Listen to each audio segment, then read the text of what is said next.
This video is brought to you by 3, bringing you 4G at no extra cost and some exclusive deals over at btech.com. iPhone 5s, HTC One Mini 2. iPhone 5s, HTC One Mini 2. Hey, you can probably guess what this video is about. It's always fun when you've got a smartphone with the word mini in the title that still manages to be bigger than Apple's flagship smartphone, the iPhone 5s. That's exactly what we've got here. We've got the HTC One Mini 2. The HTC One Mini 2 is still premium, super premium. The reason it's so much bigger looking is because of those BoomSound speakers up top and bottom. That means you get stereo sound from this mid-ranger with a flagship design. The Apple iPhone 5s is a flagship through and through though with a new iPhone on the way, will likely come down in price. In fact, it has. So they should be out for relatively similar amounts of money, though we'd still expect you're going to pay a fair bit more for the iPhone 5s in any large capacity than 16 gigabytes. As far as key design comparison highlights go, you've got a much more curvaceous device in the HTC One Mini 2. It looks almost identical to the M8. You've got that plastic banding around the side, which doesn't really detract too much from the solid factor. It's very seamlessly integrated and there is no gapping to speak of, which really does bode well for HTC's design guys. As far as the iPhone 5s goes, you've got a really classical iPhone design. It's virtually identical to the iPhone 5, save for that home button, which now allows for Touch ID. So it will, for example, unlock the phone with little more than a thumbprint, as you just saw it did right there. If we take a look around the iPhone 5s, you can see a nano SIM slot on the right hand side. Down at the base is the lightning connector, loudspeaker and a 3.5mm headphone jack. On the left hand side, volume buttons as well as a toggle, while up at the top, power button. On the flip side, 8 megapixel rear facing camera, true tone LED flash, that's dual tone 111 call to give you the best flash color accuracy possible. You've also got the brushed, the anodized aluminium backing, which feels very nice indeed.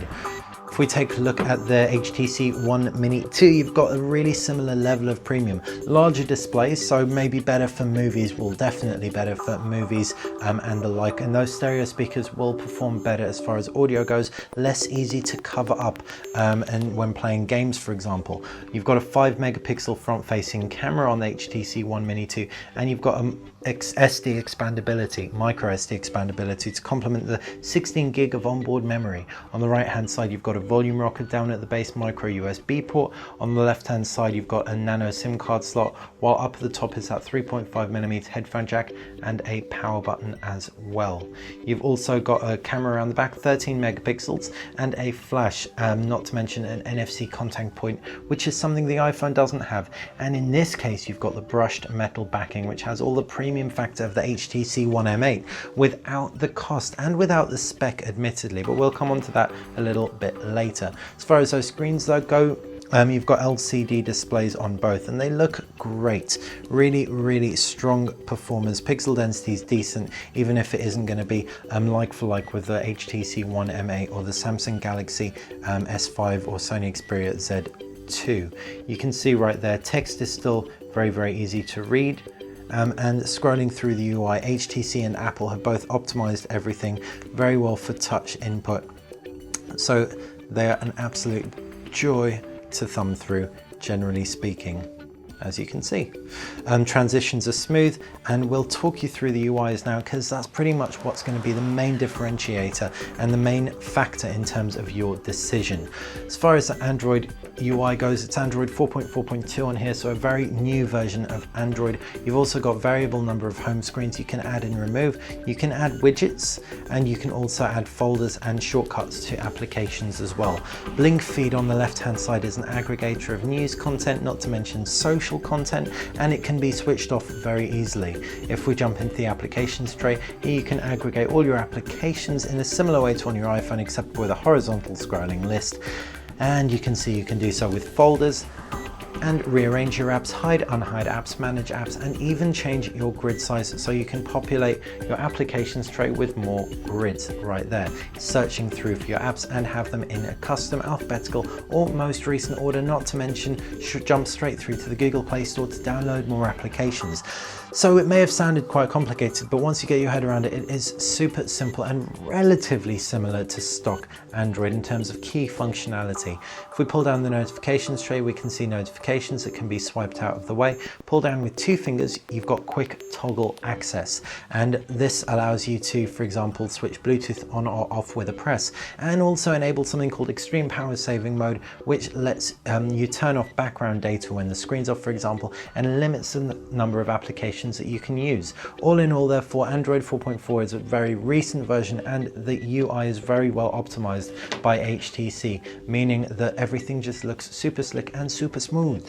Bringing the iPhone closer into frame, you can see you've also got applications on the main home screen rather than widgets. These are all your applications. There's no applications tray. This is the applications tray. You can arrange these into folders, and there are very, very smooth transitions as well. You can jump straight through to an application, and all the applications look very, very similar. There's more consistency than there is on Android. You have a notifications bar up at the top, but it isn't quite as convenient to use as that on Android. You can't swipe notifications out of the way in the same way. It seemed like a little bit of an afterthought by comparison.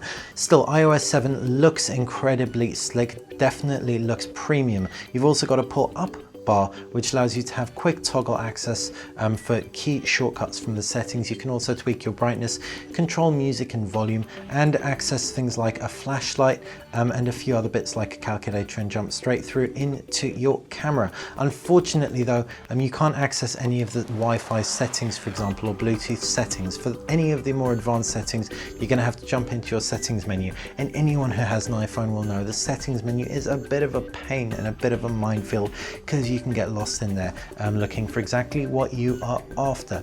Generally though, it's a very user friendly UI because you won't be jumping into the settings too much. It's mainly applications, and you can obviously download more through the Apple App Store. Hopefully you've got an iPhone or you've used one, you'll know how simple it is. We generally prefer the versatility of Android for the most part, but for iPads, for example, we definitely prefer iOS. Maybe that'll change when Apple releases a larger iPhone that can accommodate for our oversized appendages. As far as the multimedia functionality of both of these go, we already mentioned those stereo speakers are going to perform brilliantly for music, as is that larger display. 720p also means that aspect ratio is going to be very well suited to movies. The cameras are very different, 13 megapixels against 8 megapixels, single flash against true tone flash. The iPhone 5 is a firm favorite in terms of user experience with the camera. Just point, tap, shoot, and you're going to take a picture very nice and quickly. We can see right there the picture that we took.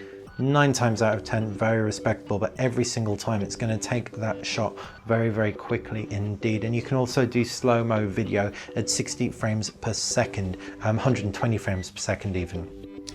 Jumping through onto the HTC One Mini 2, we can see again, pretty quick to take a picture. Picture quality in this good lighting is going to be absolutely astounding, we have no doubt, but when the lights dim, that's when things will likely get interesting. We look forward to reviewing it to put it through its paces. One thing that the UI does do that the iPhone won't do is allow you to access manual shooting modes, in which you can control the focus, the shutter speed, the ISO, the exposure, as well as the white balance. That really is about the main key difference in terms of what we'd use. But for anyone who wants to know what else the HTC One Mini does, you've also got a range of other shooting modes, and you've also got HTC Zoe, obviously, which takes burst of photos as well as a photo, and then you can stitch them to make a Zoe highlight clip, which is a really fun thing to do. We can check out our HTC One M8 hands-on camera video in order to find out exactly what that is.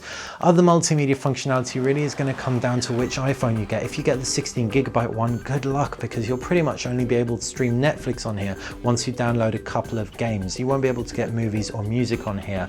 You should get this 32GB minimum or 64 for ideally. With the HTC One Mini 2, that won't be so much of a problem. Sure, games which have to be installed on internal memory will take up a lot of space, but the micro SD expandability will really help you out a lot right there. Connectivity wise, you've got LTE on both devices, and generally speaking, they're both spec'd very, very well.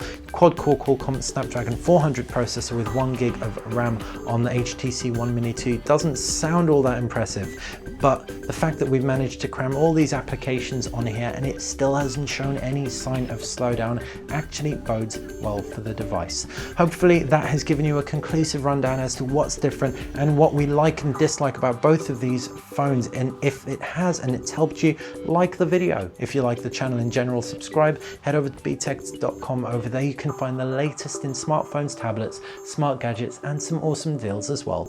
Thanks for watching. At the top of the screen is where you can find 3 hand-picked videos for your viewing pleasure. On the left is where you can subscribe, and on the right hand side you can find some exclusive deals if you head over to btech.com.